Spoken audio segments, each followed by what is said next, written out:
I would like to ask the Chief Minister what plans he has to include the establishment of an Auditor General in the programme for government.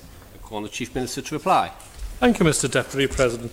The programme for government reflects the priorities for government. Whilst under the Tynwald Auditor General Act 2011, the Council of Ministers has responsibility for bringing forward appointed day orders to bring provision of the Act into effect. The Auditor General is an officer of Tynwald, appointed by Tynwald and independent of government. As such, the appointment and function of the role is a parliamentary matter, and to date there has not been a Tynwald resolution to establish this role. Supplementary question, Mrs Caine. Thank you. Thank the Chief Minister for his reply. It seems a bit slack of Parliament for the past 8 years that nobody's brought this forward. Can the Chief Minister tell us if he would be in support of it, if it has been discussed at Council of Ministers, and does he think bringing forward the appointed day order would be something that he would like to achieve during his time as Chief Minister? Chief Minister to reply. Thank you, Mr Deputy Speaker. I have thought about this, and I have to say I have an open mind.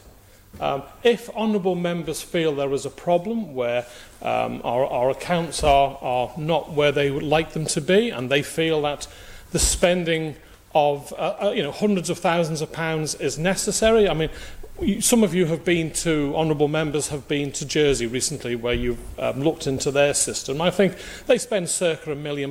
You can offset maybe £500,000 off that bill because the accounts wouldn't have to be audited. That's an expense. So you're looking at circa, and don't take this the wrong way, of £400,000 or £500,000, say, to bring in an Auditor General. Now, if the Clerk of Tynwald's chambers can absorb that amount, and the look of horror on the Clerk of Tynwald's face when I lobbed that one in, obviously say no, then that money has to be found. So it's all about priorities. We just had the budget yesterday, and it's about prioritising what honourable members of this court want. So if you want an Auditor General, then as I say, I've got an open mind, but I would like to see proposals on where you would like the £400,000 to £500,000 of additional spend to come from, because it's not, sadly, and I would love to be proved incorrect, it's not a case of you don't need to have an audit anymore, and therefore the money you spend,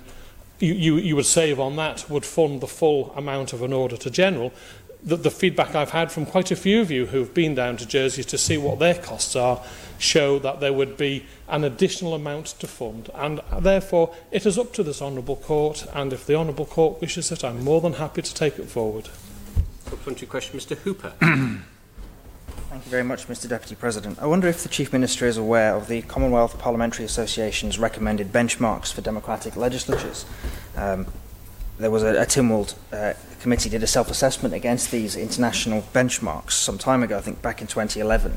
And one of those benchmarks is that there shall be an independent, non-partisan Supreme or National Audit Office whose reports are tabled in the legislature in a timely manner.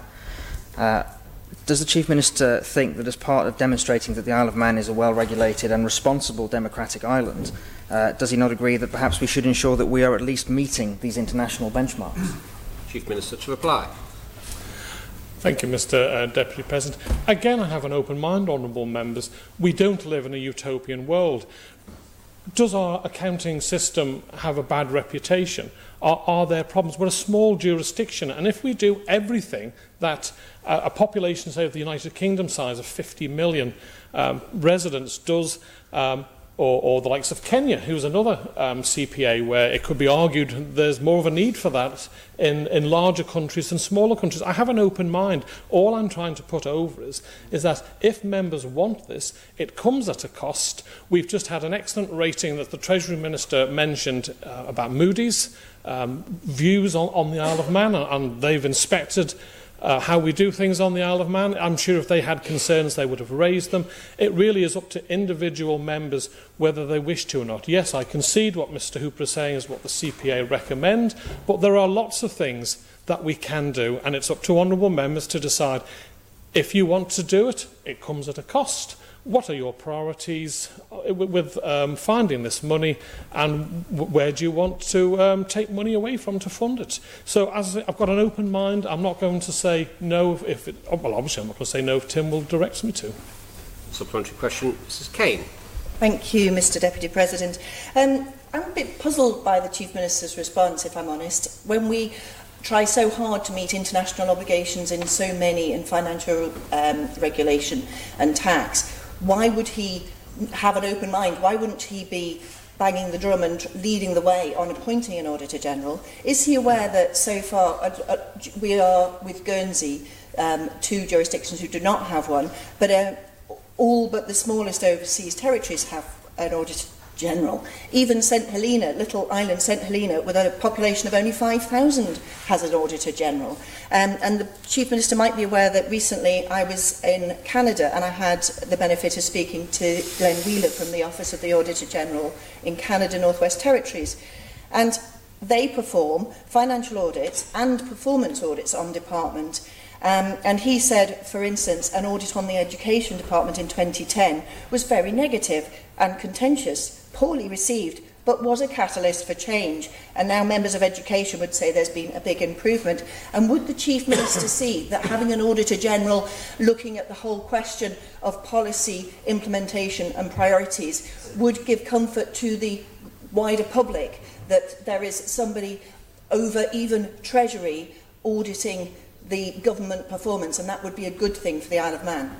Chief Minister to reply. Thank you, and I thank the Honourable Member for her numerous comments and numerous points, so I'll try and address them to the best of my memory, Mr Deputy President, how she put them on.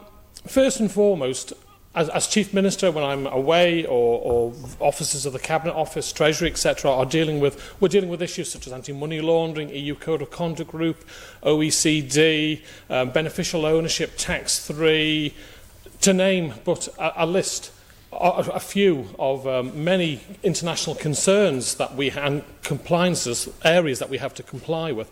Never has this been raised with me as a cause of concern for any of those regulatory bodies that we don't have this position. So that's one. If it was, then of course I would have done it the minute if it was felt it was going to damage the island's reputation, I would have pushed for it. I haven't received that. So it then goes back to the fact that we have scrutinising committees of Tynwald, and if honourable members wish for this to come in, then you may have to reflect on, does the economic policy, is there a position going forward for the Economic Policy Review Committee? All I'm saying is that if Tynwald members want it, they can have it, but you have to justify the benefits and the costs, that's all I'm saying. Supplementary question, Mr Shimmons. Thank you, Mr Deputy President. Would the Chief Minister agree with me that regardless of whether an Auditor General is appointed, it may well be desirable to continue to have the government accounts externally audited? Whilst this clearly incurs an expensive cost, it is helpful to maintain our credit rating and it does provide comfort to external investors. Chief Minister to reply. Absolutely, Mr Deputy President. I wholeheartedly agree that the most important thing we do is have external auditing of our accounts. That's what happens to the Isle of Man, and I'm delighted that we do it. Supplementary question, Ms August Hanson. Thank you, Mr Deputy President. I wondered if the Chief Minister might be able to make clear for me as to whether or not, in his opinion, it might improve the reputation of the Isle of Man by having an Auditor General.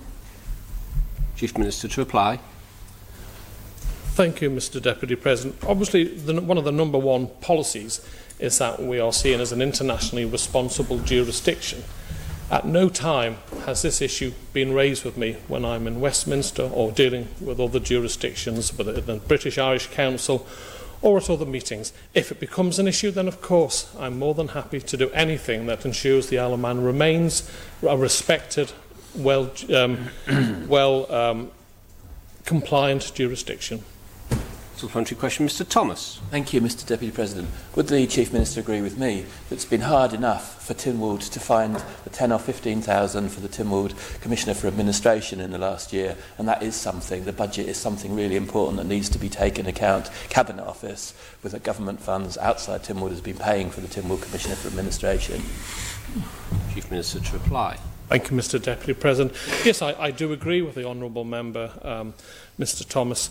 What I'll just go back to my opening statement was I have an open mind on this position. If there's a good argument put forward by members of Tynwald for the position and they go into it with their eyes wide open that it comes with an additional cost and that money will have to be found, it's obviously not going to be found from the Clerk of Tynwald's office, from the as I said earlier, from our learned clerk. Therefore, it will have to come from somewhere. And if the argument is won and a decent case is put forward, then of course Council of Ministers and myself will take it forward.